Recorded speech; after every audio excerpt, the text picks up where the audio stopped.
In many ways, the fall 2025 semester for Black students at NYU has resembled the ideal college experience, with the community coming together over food, culture, and even line dances. But in a politically polarized climate, centering attacks on diversity, equity, and inclusion in anti-immigration debates, the community has also found itself tested and even pushed to crisis, leaving students feeling unwelcome and unsafe. Black student life at NYU is playing out today in the aftermath of the Supreme Court's 2023 ruling that declared affirmative action policies for race and college admissions unconstitutional. NYU Music Tech Jr. Keith Thomas arrived on campus a couple of months after the ruling and dealt with its aftermath. Sometimes you go into class and you are the only black person. Most of the time, you will be the only black person in your class, and it can be kind of isolating.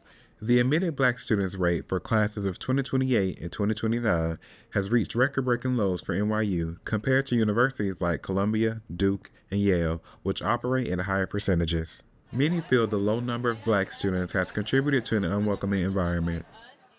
I want to be able to take up space, and I can't do that a lot of times here just on the day-to-day basis because it feels hostile. It feels unwelcome. NYU Stern Jr. Madison James, the Director of Political Action for the Black Student Union, similarly felt isolated as a freshman.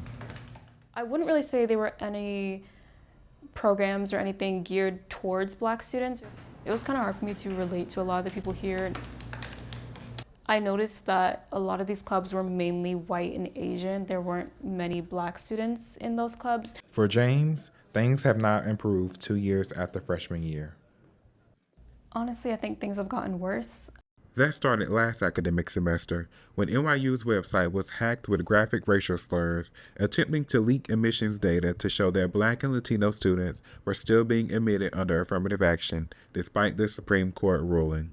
We were targeted because of our race, because of racist rhetoric regarding affirmative action. And NYU did not live up to the way that they should have handled the response. Then, on September 11, 2025, just days after Charlie Kirk's public killing, several offices and student organizations around campus received a threatening email manifesto targeting black students. Many of the following details are difficult to hear and have never been widely reported, shared, or seen before.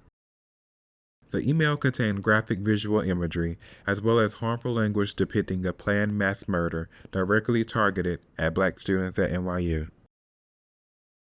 The email's specificity, high level of detail, and reference to right-wing talking points such as the killing of Irina Zarutska, a Ukrainian refugee in late August of this year, as well as vowing to go for a better score than Dylan Roof, heightened its terrifying and realistic nature. Similar threats were targeted at HBCUs and colleges across the country, leading to several lockdowns and ceasing of non-essential activity. As a leader in the Black Student Union, James received the email right in the middle of her law, business, and society class. And just reading that in class was really hard because I'm hearing about somebody that wants to come to our building and shoot people up. And here I am in that same building. Every time we would hear a loud noise, regardless of what it was, our first thought was, oh my gosh, is that the person? The email quickly spread across campus for hours as students repeatedly shared it on social media.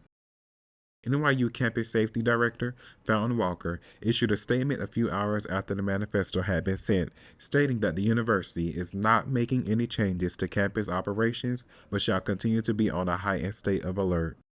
It noticeably did not include a reference to black students or to the nature of the email. NYU Cass Senior Emma Bell, who serves as an alternate senator and lead chair in the Student Government Assembly, found out about the threat through Fountain Walker's email. I had seen the email earlier in the morning, but it was so non-specific that I didn't realize it was towards us or black students. I was like, oh, nothing serious.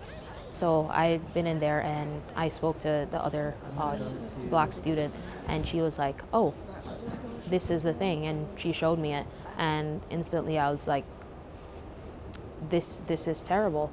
And I was terrified. Almost 6 hours after Fountain Walker's initial email, a follow-up statement was issued determining the threatening email to have been a hoax and also acknowledging its targeting of black students.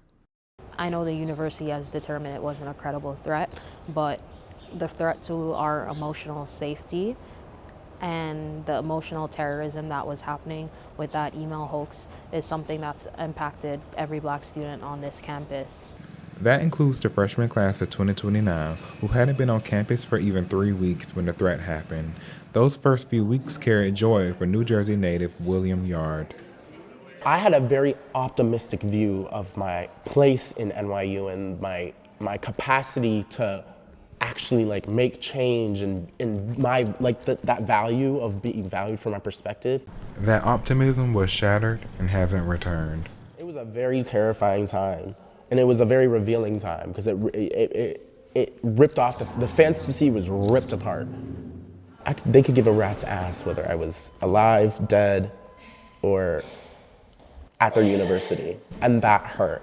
Upperclassmen felt the hoax threat brought past frustrations with the administration to the surface. It's the administration's duty to act fairly when they're administering statements out to the public, because our safety on this campus matters, and this is not the first time that something like this has happened on this campus. It's just come to a boiling point with this incident. I received the threat email just after leaving the NYU Business Internships Fair. And as a Black student, I was brought back to the same feelings that rose after the website hack last semester: hurt, shock, and fear. And as a student journalist, I knew something needed to be said, and I knew something needed to be done. So I decided to meet with other members of the Black student body and write a letter of support, calling for NYU to reaffirm its commitment to a zero-tolerance approach to anti-Blackness on campus, designate or construct a dedicated physical space for Black students on campus, prioritize the recruitment of Black students through admissions ambassador programs, and reevaluate campus safety's response process to threats against all students. The letter of support for the betterment of the Black community officially passed on November 19th in an absentee vote after garnering nearly 300 signatures from organizations, students, alumni, and faculty. The Student Government Assembly's Executive Committee has delivered the letter to the university administration, who is now responsible for reading and addressing the concerns expressed. But what hope can today's Black students have when many of these requests have been ignored in the past? In 2020, a Black NYU student shared a TikTok about her experience that resonated with the sentiments of students today. Yeah, so for starters, I feel like NYU is very performative with how they talk about the Black community, or how NYU every single year talks about how they've admitted the most diverse class ever, but they don't give the proper resources for students to even enroll in the school. Like, a lot of students might get in, but what's the point of acceptance if you don't have the money to come to the school? And personally, in terms of racism at school, I feel like I've dealt with microaggressions, and I've just taken it on the chin. I know a lot of students have dealt with racist professors, racist roommates, other students, etc. And they'll tell the school about it and nothing really happens. So it's clear the school doesn't really care. Black students have felt unsupported for a while with not much apparent change. Make us feel protected. Make us feel like our voices matter. We don't have confidence in you because I watched so many, all of the balls have been dropped and I've only been here for 2 years. So pick it up. Despite many feeling ignored by the university, Black students have decided to come together in the form of organizations and collaborative events to continue existing in the community and persevere through hardships, demonstrating hope for the future. I hope Black students in the future feel supported, and also they feel that they belong here and that their voice matters just as much as the next student on campus. They made it into NYU because they're intelligent, they're a mover and shaker in the world, and they're going to be successful. And I want them to live in that truth. For NYU Tonight, I'm Christian Howze.